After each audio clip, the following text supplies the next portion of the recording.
bosques secos são formações bem comuns nas Américas e sua característica mais distintiva é que eles perdem uma boa parte das folhas, mais de 50% das folhas durante a estação seca. Tem uma distribuição bastante ampla nas Américas, desde o México até a Argentina. E, em geral, são bastante utilizados para plantios e também para pecuária, porque crescem geralmente em solos férteis e o clima geralmente é apropriado para esse tipo de atividade. Então eles estão bastante ameaçados devido a essas características. Tal vez el ecosistema más famoso de nuestro continente americano, boscoso, sea la selva amazónica. Sin embargo, más de la mitad de los bosques del continente son bosques secos. Todos estos sistemas comparten la característica de estar, al menos parte del año, limitados por el agua. Como resultado, han evolucionado formas de vida leñosas, plantas altas, medianas o bajas, que tienen adaptaciones a la sequía, como por ejemplo tener hojas coriáceas, hojas muy pequeñas, hojas que se caen en la estación seca, espinas, incluso plantas que em seus tallos almacenam uma grande quantidade de água, como muitas cactáceas. Os serviços dos ecossistemas são os benefícios que a natureza traz ao homem. Então, existem vários tipos de serviços dos ecossistemas. Alguns são bastante intuitivos, como, por exemplo, a madeira que se utiliza para construção ou os frutos que são coletados para consumo. Outros já não são tão claros, vamos dizer assim, como a manutenção da fertilidade do solo, a ciclagem de nutrientes ou até a manutenção do clima, do ar puro, de água pura, provisão de água, todos esses serviços que mantêm as atividades humanas e sem os quais nós não conseguiríamos sobreviver. No caso específico dos bosques secos, eu diria que os principais serviços ecossistêmicos são a provisão de águas, porque as florestas elas mantêm o ciclo da água, que é um recurso escasso nessas regiões. Então, além disso, a floresta, o bosque seco, ajuda na ciclagem de nutrientes e mantém a fertilidade do solo, que é fundamental para que atividades econômicas se desenvolvam. Las tierras de bosque seco ofrecen a los humanos bienes y servicios desde que los humanos las ocupan.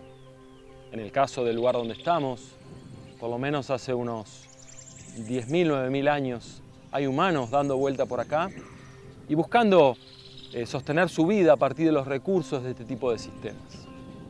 Pero hoy en día, esta demanda de bienes y servicios de los ecosistemas se vuelve más compleja y más global. ¿Qué quiere la gente de un pedazo de territorio aquí? Bueno, alguien que se dedica a la producción lo que busca es extraer bienes. Este tipo de sistemas son especialmente importantes para la producción de alimento, especialmente alimento de origen animal.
Cuando enfrentamos las dos alternativas en el uso de un tipo de ecosistemas, vemos que podemos usar una cobertura vegetal natural sin transformar, como es la propuesta en el caso del Chaco Seco, seguir usando ganadería sobre vegetación natural y explotación forestal, incluso con algún nivel de transformación cuando hablamos de introducción de pasturas, versus a reemplazar toda esa vegetación natural y pasarlas a cultivo. En el costo de pasar de un tipo de cobertura a un cambio de cobertura, tenemos que sacrificar el stock de biomasa o de carbono que esta vegetación natural, con el crecimiento y el pasar del tiempo, ha ido acumulando por el hecho mismo de crecer.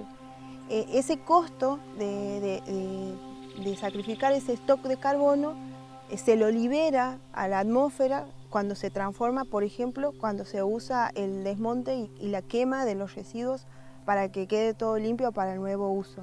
Eso es pasar un inmenso costo a ese ecosistema que estuvo durante mucho tiempo funcionando, almacenando en esa caja de ahorro ese carbono que después se libera y va a causar otros problemas a nivel globales con el ciclo del carbono, y localmente significa una pérdida muy grande de stock de biomasa acumulada.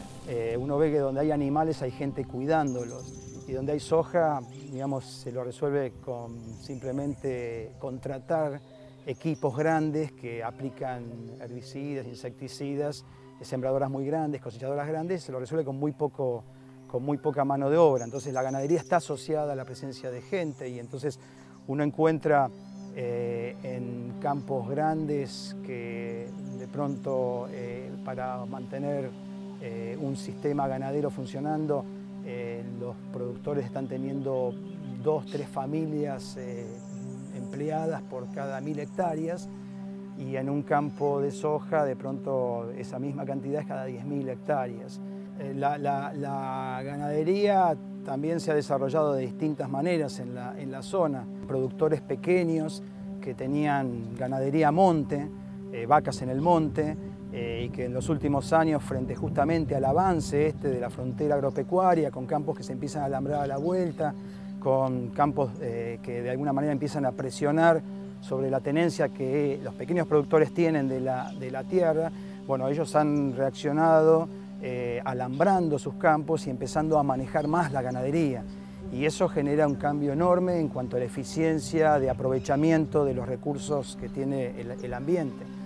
Por ejemplo, una ganadería a monte para un pequeño productor significa de pronto tener una cabeza cada 10 hectáreas, y cuando empiezan a manejar ese monte y empiezan a manejar esa hacienda, uno puede llegar a pasar hasta tener un animal cada 2 hectáreas. Eso es un cambio enorme. Se dan distintas formas de transformar el paisaje, de transformar ese monte, ese bosque, en sistemas de producción ganadera. Hace 20 años uno veía que venían productores de la región pampeana y querían pampeanizar de alguna manera el paisaje. Entonces, bueno, había que producir con pasturas a cielo abierto, donde grandes superficies se desmonten y se implanten con pasturas, y eso era ver un campo ganadero, era ver una gran superficie desmontada. En estos últimos años, los productores empezaron a replantearse ese sistema de producir y empezaron a buscar sistemas que son un poco más complejos, donde hay árboles, hay pasto y hay vacas. Entonces hay que manejar un poco los 3 componentes, y bueno, esto de alguna manera lo están haciendo porque están encontrando ventajas, que los árboles están aportando sombra, están aportando nutrientes, están modificando el microclima donde se produce la pastura y donde vive el animal. Bueno, a esto lo llamamos los sistemas silvopastoriles. Uno sí mide mejor calidad debajo de los árboles que cuando estamos con una pastura a cielo abierto, sin cobertura de árboles. Y esta mejor calidad para los pastos de esta región, que son pastos muy fibrosos, lo que llamamos las pasturas megatérmicas, la calidad es clave. No la producción, porque produce muchísima biomasa, muchísimo forraje, pero sí la calidad. La calidad es lo que transforma ese forraje en kilos de carne. Y bueno, Tener una cobertura de un árbol que nos mejora la calidad del forraje, la producción de carne, con un beneficio bastante importante en la dieta del animal. También la sombra le permite al animal tener un mayor bienestar, baja la temperatura, está pastoreando durante momentos del día en que hay sol debajo de los árboles, cuando en una pastura a cielo abierto está buscando las sombras, metiéndose debajo de las cortinas de los árboles, deja de pastorear, pastorea más de noche. Bueno, nosotros con árboles en el verano vemos los animales que pastorean durante el día debajo de los árboles.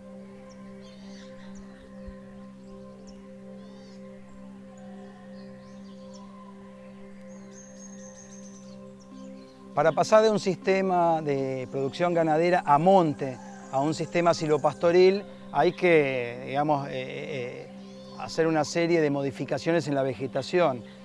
Una de ellas, la más practicada en la zona, es pasar herramientas que generalmente son rolos, son cilindros con cuchillas que van cortando y aplastando la vegetación baja, básicamente los arbustales, dejando los árboles más grandes que hacen de alguna manera como de una cobertura del lugar, y implantando pasturas. Y entonces en esta modificación del ambiente, donde uno saca los arbustos, introduce el pasto, hay más entrada de luz, hay más recursos disponibles para el crecimiento de pasto.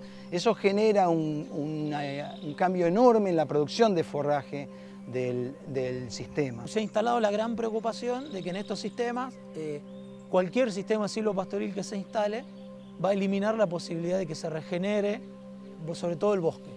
Cuando estos sistemas lo pasás a manejo bovino, lo que la vaca come es pasto, y lo que la vaca busca y prefiere es comer pasto. Entonces, cuando vos tenés un esquema bien empastado, la vaca no se va a concentrar en comer la leñosa. Las vacas comen todo el pasto que está a la vuelta, y un renoval que lo podría haber masticado, le pasó al lado y no le hizo nada, digamos.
Eu preservo, eu tenho essa fazenda, é propriedade minha há 22 anos.